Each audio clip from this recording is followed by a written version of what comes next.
That'll be one of the most iconic moments in American political history because it showed his instinctive reaction in a moment of crisis is to fight back, is to never give in, no matter the situation or the circumstance.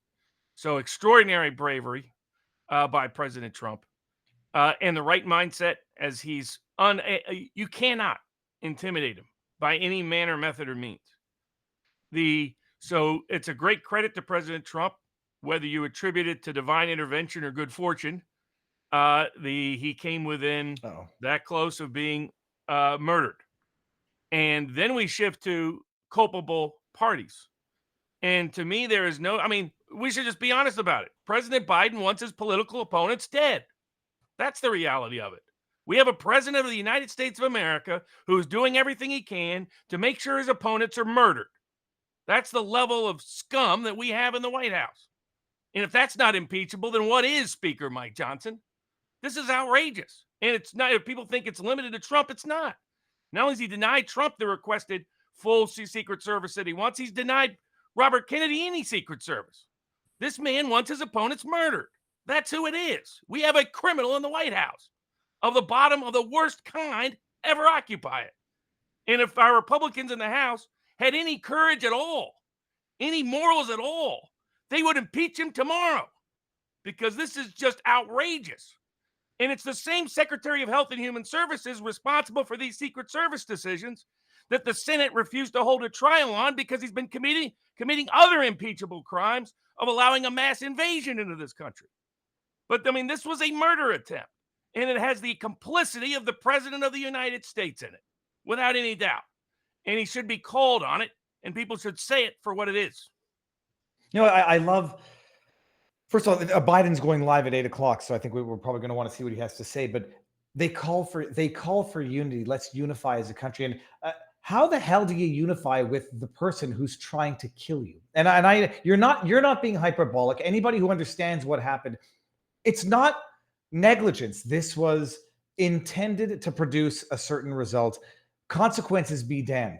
And yet denying Secret Service to RFK, who had a dude show, well, we know the misunderstanding of the guy thought he was going to be security, showed up with a gun. He wants them dead. And let's explain what that is. Robert Kennedy's father was assassinated by someone who snuck in to the security force of the hotel that night that wasn't supposed to be there. And then after the fourth denial of Secret Service protection, despite enhanced threat risk to Robert Kennedy Jr., someone tries to sneak in just about a mile away from when his father was assassinated when he was 14, doing the same method. And let's be frank, it's the kind of thing a petty thug criminal like Joe Biden would be happy to see and witness.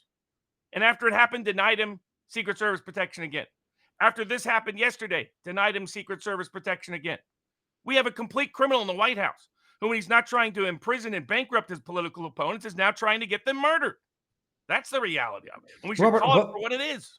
What does Trump do? Because the Secret Service protection is offered by the very government that's, that we suspect is trying to kill him. How does that work? The Secret Service versus his own. They should impeach the Secretary of Health and Human Services and impeach President Biden tomorrow. That's part of it. There needs to be accountability. There needs to be responsibility. There needs to be independent investigation and inquiry. And because there was never accountability for the assassination of President Kennedy, never accountability for the assassination of Robert Kennedy, never accountability for the assassination of Martin Luther King, never accountability for the assassination of Malcolm X, all of which had government complicity at some level.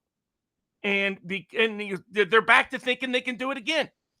No one's going to convince me, some rando weird kid who couldn't even make the firing squad, the shooting team of his high school because of how horrible a shot he was, solely by himself got the inspired idea to walk right up to a rooftop with everybody locally screaming, "Hey, what's the guy with the gun doing running up on the rooftop?" And nobody taking any action until he'd taken 5-6 shots at the President of the United States. And that wasn't an inside job at some key level. We don't even know if he's the one who really took the shots. And maybe we'll never know. Because we've got the same FBI in Pittsburgh that is so corrupt. They were the same FBI office that covered up for the Biden family corruption repeatedly. In the case that I have involving the lady that recorded her own court proceeding, the law firm she thought was committing fraud on the court, turned out they were. The law firm is a Biden-connected law firm.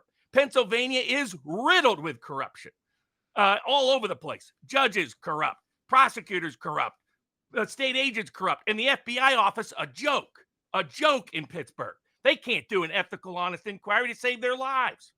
You're more likely to find the motive of the Vegas shooter before you're going to find any honest inquiry from that corrupt FBI office in Pittsburgh. And again, the same office directly involved in covering up the Biden family crimes for decades. Ask yourself, why did they pick Pennsylvania? Right? Well, why of all the places to an attempted assassination? Right? It's the same reason LBJ picked Texas for the assassination of President John Kennedy, because they want to control who investigates. They want to control who inquires. And they know the FBI office in Pittsburgh is so corrupt that it will never do an honest investigation. It will go to great lengths to create another fake narrative that says one whack job snookered everybody and got in. And that everybody did everything they possibly could, but for this one whack job getting wildly lucky. That's a hogwash story. The perimeter, that building should have been secure from day one. It wasn't secure. There should have been a counter sniper crew. There should have been a counter sniper crew on top of that building, so that he couldn't just walk in. Hey, look at me! I got a gun. I got a little ladder. I'm gonna walk up the ladder. Hey, everybody! And people screaming, "What's the guy doing with the gun?" And no action taken. I'm sorry, this was an inside job. The Biden administration wants their opponents murdered. It's made that crystal clear, and they rely upon the complicity of all the corrupt law enforcement in Pennsylvania, which is rampant. I mean, why is it I have more cases dealing with civil rights violations in Pennsylvania than any other state in America? It's because the whole government is corrupt in that state. You have rogue judges sending people to prison illegally when they don't even have criminal jurisdiction. The state is a joke, a legal joke, and that's why their state is now being chosen for this attempted assassination on President Trump. And so it's going to require outside investigations by members of Congress to finally do their job.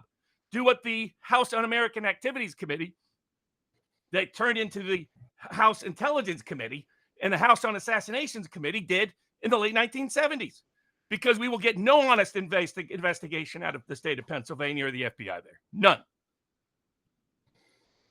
You're making me angry. I was angrier. Like I sufficiently angry. Like it's just